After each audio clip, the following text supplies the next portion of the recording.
Do multiracial identities complicate the race conversation? Or do they expose the flaws in how we've always talked about race? For decades, society treated race as fixed and clear-cut. But reality has never been that simple. Now the lines feel blurrier than ever. Identity politics often depends on defined categories: Black, white, Asian, Hispanic. Boxes make conversations easier to organize. But what happens when someone doesn't fit neatly into one? Does the framework begin to strain? For some multiracial individuals, identity feels fluid. It can shift depending on context and environment. Family, appearance, culture, and lived experience all matter. But who gets to decide which identity counts more? The person or society? Historically, race has been treated as biological.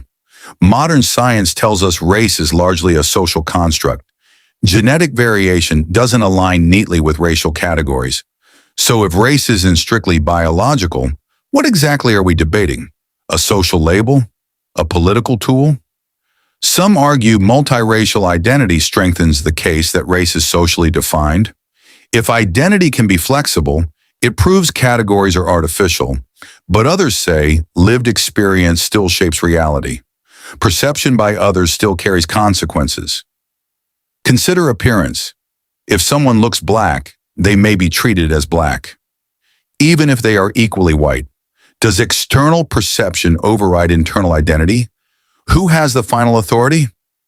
Then there's cultural connection, language, upbringing, traditions, community. Identity isn't only about skin tone, it's about belonging and shared experience. Can someone claim culture without fully living it? Some critics argue multiracial identity complicates accountability. They ask whether someone can opt in or opt out of certain racial experiences, depending on convenience. Is identity something you choose or something assigned? That tension fuels emotional debates. Others argue the opposite. They say multiracial people often experience unique challenges, not fully accepted by one group, questioned by another. Existing in between categories can be isolating.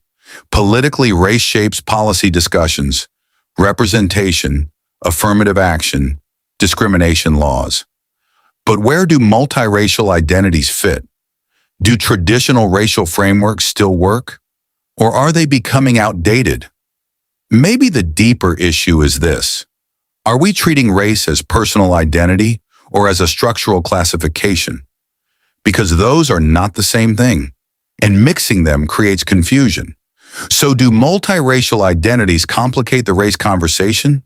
Or do they reveal that the conversation was always incomplete? Is race biological, social, political, or personal? And who ultimately gets to define it?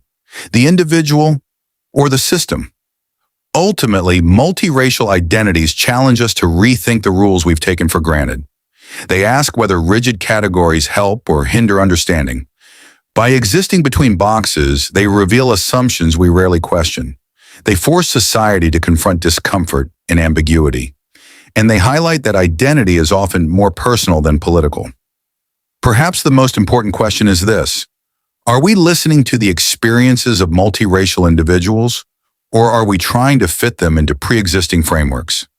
The answers we choose shape not just policy or labels, but empathy, culture, and the future of race conversations. Recognizing complexity may be the first step toward clarity,